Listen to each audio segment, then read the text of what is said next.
Liberation day పేరిట బ్యానర్లు పెట్టి కర్ణాటకలో జాతీయ జెండాలు ఎగరేస్తుంది కర్ణాటక కాంగ్రెస్ ప్రభుత్వం. తెలంగాణలో ఉన్న కాంగ్రెస్ ప్రభుత్వం మాత్రం ఏమని చేస్తున్నారు? ప్రజా పాలనా దినోత్సవం అని చేస్తారు. ప్రజా విజ్ఞప్తుల దినోత్సవం అని పెడితే బాగుంటుందేమో, లేకపోతే రేవంత్ రెడ్డి గారి పాలనా దినోత్సవం అని పెట్టుకుంటే బాగుంటుందేమో. కాంగ్రెస్ మొదటి నుంచి కూడా కాంగ్రెస్ తెలంగాణ విమోచన దినోత్సవం పట్ల నాడు అధికారంలో ఉన్నప్పుడు ఏం చేసిండ్రో ఈ రోజు అధికారంలోకి వచ్చినా కూడా అట్లాంటి తప్పుడు పనులే చేస్తా ఉన్నారు. ఇది దురదృష్టకరం. ఒకవేళ కాంగ్రెస్ పార్టీకి తెలంగాణ విమోచన దినోత్సవం పట్ల ఒకటే స్టాండ్ ఉంటే కర్ణాటకలో అధికారంలో ఉన్నటువంటి Congress party Hyderabad liberation day పేరిట ఉత్సవాలను ఎందుకు జరుపుతుంది? తెలంగాణలో అధికారంలో ఉన్నటువంటి కాంగ్రెస్ పార్టీ ప్రజాపాలన దినోత్సవం అని ఎందుకు జరుపుతుంది? షిండే గారి కంటే ముందు మహారాష్ట్రలో అధికారంలో ఉన్నటువంటి కాంగ్రెస్ పార్టీ కాంగ్రెస్ ప్రభుత్వం అప్పుడు కూడా అక్కడ హైదరాబాద్ లిబరేషన్ డే అనే జరిపింది. ఈ వ్యత్యాసం కనీసం ఈ రాష్ట్రంలో పూర్తిగా స్టేట్ లో మెజారిటీ స్టేట్ ఉన్నటువంటి భాగం 1200 మంది అమరులై తెచ్చుకున్న రాష్ట్రం. ఈ రాష్ట్రంలో తెలంగాణ విమోచన దినోత్సవం అని పేరు పెట్టేందుకు రేవంత్ రెడ్డి గారికి భయం అయితే పక్కన ఉన్నటువంటి మంత్రులు కూడా ఆఖరికి పార్లమెంట్ లో కొట్లాడి అని చెప్పేటువంటి మా పొన్నం ప్రభాకర్ లాంటి మంత్రులు కూడా ఒక్కరు కూడా మాట్లాడకపోవడం, హైదరాబాద్ విమోచనం అని అంటే ఏదో కొంపలంటుకపోతుందని భయపడేటువంటి సంస్కారం అనేది మంచిది కాదు. ఇక్కడ నేను అభినందించాల్సింది ఎవరినంటే హైదరాబాద్ ఎంపీ అసదుద్దీన్ ఓవైసీ. ఎందుకంటే కారు వాళ్ళదైనా స్టీరింగ్ నా చేతులు ఉంటుందని 10 ఏళ్లు జై తెలంగాణ అన్న పార్టీ తోటి తెలంగాణ విమోచన దినోత్సవం జరపకుండా టిఆర్ఎస్ పార్టీని కంట్రోల్ చేసిన అసదుద్దీన్ ఓవైసే ఇలా మళ్ళా రేవంత్ రెడ్డిని కూడా కంట్రోల్ చేస్తా ఉన్నాడు. ఈ రోజు కూడా తెలంగాణ విమోచన దినోత్సవం జరపమంటే ప్రజాపాలన దినోత్సవం జరుపుతా ఉంది కాంగ్రెస్ పార్టీ. సో ఎమ్మెల్యేలను గెలిపిస్తే నాడు టిఆర్ఎస్ అట్లే వంచింది. ఈ రోజు టిఆర్ఎస్ వద్దని కాంగ్రెస్ తెచ్చుకుంటే కాంగ్రెస్ కూడా అదే అసదుద్దీన్ ఓవైసీ చేతుల స్టీరింగ్ మార్గం అనేది దురదృష్టకరం. ఎంఐఎం పార్టీకి ముస్లిం మైనార్టీల ఓట్లకి భయపడి తెలంగాణ విమోచన దినోత్సవాన్ని జరుపుకోలేనంత పిరికితనాన్ని తెలంగాణ కాంగ్రెస్ ప్రభుత్వం నిర్వహించడం అనేది బాధాకరమైనటువంటి విషయం.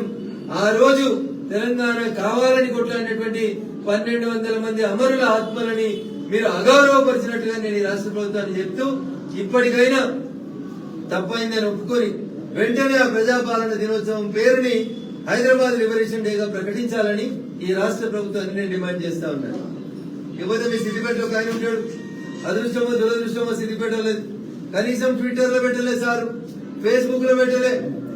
రంగనాంపల్లి చౌరస్తా అక్కడ పెట్రోల్ పోసుకొని అగిపెట్టి మరిచిపోయి 1200 మంది శ్రీకాంతాచారితో సహా 1200 మంది మరణానికి కారణమై వచ్చిన తెలంగాణలో 10 ఏళ్లు మంత్రి పదవి అనుభవించిన ఆయనకు ఇలా కనీసం తెలంగాణ లిబరేషన్ డే విమోచన దినోత్సవం సందర్భంగా ప్రజలకి శుభాకాంక్షలు చెప్పేందుకు మనసుకు రాలేదు సార్. నేను ఎందుకు ప్రత్యేకంగా అంటున్నా అంటే నేనే 6 అడుగులున్నా నేనే తెలంగాణ కోసం కొట్లాడినా అని చెప్పుకునేటువంటి హరీష్ రావు గారు నిన్న మిలాదున్ నబీకి శుభాకాంక్షలు పెట్టుకుంటావు నీ ఫేస్బుక్ పేజీలో, ట్విట్టర్ లో పెడతావు. కానీ నేను రాజకీయాలకు వచ్చిందే తెలంగాణతో అని చెప్పి పేరు తెలంగాణది, ఊరు మామరి, మంత్రి పదవి 1200 మంది అమరులది. కనీసం తెలంగాణ విమోచన దినోత్సవం సందర్భంగా ఒక్క లైన్ ఫేస్బుక్ లో పెట్టలేదు హరీష్ రావు అనేట ఆయన. కానీ మిలాదున్ నబీ శుభాకాంక్షలు అంట. ఇక్కడనే సిద్దిపేట సమాజం ఆలోచించాలి, సిద్దిపేట ప్రజలు ఆలోచించాలి. ఓట్ల కోసం తప్ప హరీష్ రావు అనేట ఆయనకి తెలంగాణ ఉద్యమం మీద తెలంగాణ గడ్డ మీద ఏ రకంగా కూడా ప్రేమ లేదనేది వాస్తవం. దీని గురించి హరీష్ రావు గారు వెంటనే సిద్దిపేట సమాజానికి అక్కడ మీరు కట్టిన అమరవీరుల స్తూపానికి సంజయ్ శివాలకి క్షమాపణ చెప్పాలని బహిరంగంగా నేను డిమాండ్ చేస్తా ఉన్నా. పొద్దున ట్విట్టర్ లో చూసిన ట్విట్టర్ పక్షేదం పోస్ట్ చేసింది ఏమని, రాజీవ్ గాంధీ విగ్రహం ఎట్లా పెడతారని. మరి నువ్వు తెలంగాణ తల్లి విగ్రహం ఎందుకు పెట్టలే? సెక్రటరియట్ కట్టింది ఎవరు? ఓపెన్ చేసింది ఎవరు? నువ్వు అక్కడ తెలంగాణ తల్లి విగ్రహం పెడితే వద్దన్నది ఎవరు? అసలు మీ చెల్లబొమ్మ పెట్టుకుందామని ఆపుకున్నావా? పోనీ మరి తెలంగాణ నుంచి పోయి ఢిల్లీలో 10 ఏళ్లు తెలంగాణని కాదు ఈ దేశాన్ని పాలించి ఈ దేశం ఇబ్బందులలో ఉన్నప్పుడు ఈ దేశ ఆర్థిక వ్యవస్థ కష్టాలలో ఉన్నప్పుడు ఓ తెలుగోడు ప్రధానమంత్రి అయి ఈ దేశానికి దిశను దర్శనిచ్చిండు కదా. తెలంగాణ తల్లి విగ్రహం పెడితే మీ చెల్లెబొమ్మ కనబడుతుందని భయం అయితే కేటీఆర్ గారు పివి నరసింహరావు గారు బొమ్మ ఎందుకు పెట్టలేదు సెక్రటరియట్ కట్టినప్పుడు? అసలు మీకు దేని మీద ప్రేమ లేదు. బహుశా నెక్స్ట్ టర్మ్ వస్తే నాయన బొమ్మ పెడదామని ఖాళీ ఉంచుకుంటున్నట్టున్నావు బహుశా. అందుకనే ఇట్లాంటి కుట్రలు కుతంత్రాలు చేసిన వాళ్ళు వచ్చి మేము బొమ్మ పెడతాం, తెలంగాణ తల్లి బొమ్మ పెడతాం. మీ బొమ్మల మీద దాస లేదు, మీ దాసంతా కుర్చీల మీద తప్ప ఇంకొకటి కాదు. మేమంతా జై తెలంగాణ అన్న తర్వాత 6 ఏళ్ల తర్వాత వచ్చిండు కేటీఆర్ అన్నట్టు ఆయన జెండా ఎగిరేసిండు. కానీ మొదటి నుంచి హరీష్ రావు అన్నట్టు ఆయన మాత్రం ఇలా జెండా ఎగిరేయలే, కనీసం శుభాకాంక్షలు చెప్పలేదు. అందుకని తెలంగాణ సమాజానికి నేను సవినయంగా చేసేటువంటి అప్పీల్ ఏంటంటే 10 ఏళ్ల అధికారంలో ఉండి తెలంగాణ విమోచన దినం జరపనటువంటి మామాలున్న స్టేట్మెంట్లు రోషయ్య గారిని ఏం మాట్లాడిండు, కేసీఆర్ అన్నట్టు ఆయన, హరీష్ రావు అన్నట్టు ఆయన ఏం మాట్లాడిండు. ఈ దేశంలో తమకు స్వతంత్రం వచ్చిన రోజున జాతీయ జెండా ఎగరేసినటువంటి ఒకే ఒక గడ్డ ఈ తెలంగాణ గడ్డ. రోషయ్య మేము అధికారంలోకి వస్తే ఈ గడ్డ మీద జెండా ఎగరేస్తామని మామ అల్లుడు అప్పుడున్నటువంటి కరీంనగర్ ఎంపీ వినోద్ గారు రంకెలేసిరు. 10 ఏళ్ల అధికారం నుండి కనీసం తెలంగాణ విమోచన దినోత్సవం జరుపుకున్నటువంటి దౌర్భాగ్యమైనటువంటి స్థితి ఎవరిదంటే టీఆర్ఎస్ నాయకత్వాన్ని. అయితే టీఆర్ఎస్ ని పక్కన పెట్టి తెలంగాణ మేమే ఇచ్చినాం, సోనియమ్మ ఇచ్చింది అని చెప్పేటువంటి రేవంత్ రెడ్డి గారి ఆలోచన ఎట్లా అంటే కాంగ్రెస్ కర్ణాటకలో తెలంగాణ విమోచన దినోత్సవం హైదరాబాద్ లిబరేషన్ డే జరుగుతుంది, కానీ తెలంగాణలో మాత్రం ప్రజాపాలన దినోత్సవం అంటే. ఇగో ఇది కాంగ్రెస్ పార్టీ యొక్క ద్వంద్వ నీతి, దమన సంస్కారాలు చేసేటువంటి పద్ధతి. ఆలోచించాలి.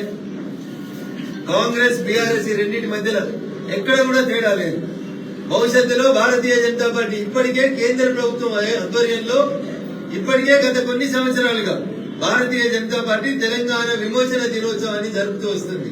అధికారికంగా మహారాష్ట్రలో శివసేనతో కలిపి జరుపుతా ఉన్నాం. భవిష్యత్తులో కర్ణాటకలో అధికారంలోకి వచ్చినాక జరుపుతాం.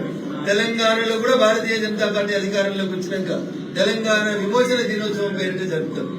ఎంఐఎం పార్టీకి, అసదుద్దీన్ ఓవైసీకి భయపడకుండా సెప్టెంబర్ 17ను జరపాలంటే ఈ రాష్ట్రంలో అధికారంలోకి రావాల్సింది కాంగ్రెస్ లో, బీఆర్ఎస్ లో, కమ్యూనిస్టులు కాదు, కేవలం భారతీయ జనతా పార్టీ ద్వారా మాత్రమే అది సాధ్యమవుతుందని చెప్పి తెలియజేస్తూ తెలంగాణ సమాజాన్ని ఆలోచించమని ఈ సందర్భంగా విజ్ఞప్తి చేస్తూ తెలంగాణ విమోచన దినోత్సవంతో పాటు ఈ రోజు గౌరవ దేశ ప్రధాని ప్రపంచంలో భారతదేశాన్ని విశ్వగురువుగా మలుస్తున్నటువంటి నరేంద్ర మోడీ గారి జన్మదినం సందర్భంగా భారతీయ జనతా పార్టీ యువ మోర్చా ఆధ్వర్యంలో ఈ రోజు రక్తదాన శిబిరాన్ని ఏర్పాటు చేయడం జరిగింది. ఇందులో పాలు పంచుకోవడానికి ఉత్సాహంగా ముందుకు వచ్చినటువంటి మా యువ మోర్చా నాయకులు, కార్యకర్తలు, సిద్దిపేట భారతీయ జనతా పార్టీ నాయకత్వానికి అందరికీ కూడా ఈ సందర్భంగా శుభాకాంక్షలు తెలియజేస్తూ ఈ సేవా కార్యక్రమాలను ఇలాగే ఒక వారం రోజుల పాటు కొనసాగించాలని చెప్పి పార్టీ నిర్ణయించింది. ఆ దిశకు కొనసాగిస్తాం. భారతీయ జనతా పార్టీ కార్యకర్తలు, నాయకులు అందరం కూడా రేపటి నుంచి స్వచ్ఛ భారత్ కార్యక్రమంలో కూడా ప్రజలతో మమేకమై ముందుకు పోతామని చెప్పి తెలియజేస్తూ విశ్వకర్మ జయంతి కూడా ఈ రోజు తెలంగాణ ప్రజానికానికి ఈ రోజు 3 గొప్ప పండుగల లాంటి రోజు.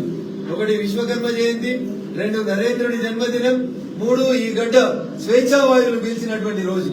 కాబట్టి తెలంగాణ ప్రజలు నిజంగా అదృష్టవంతులు, చైతన్యవంతమైనటువంటి సమాజం. హరీష్ గారి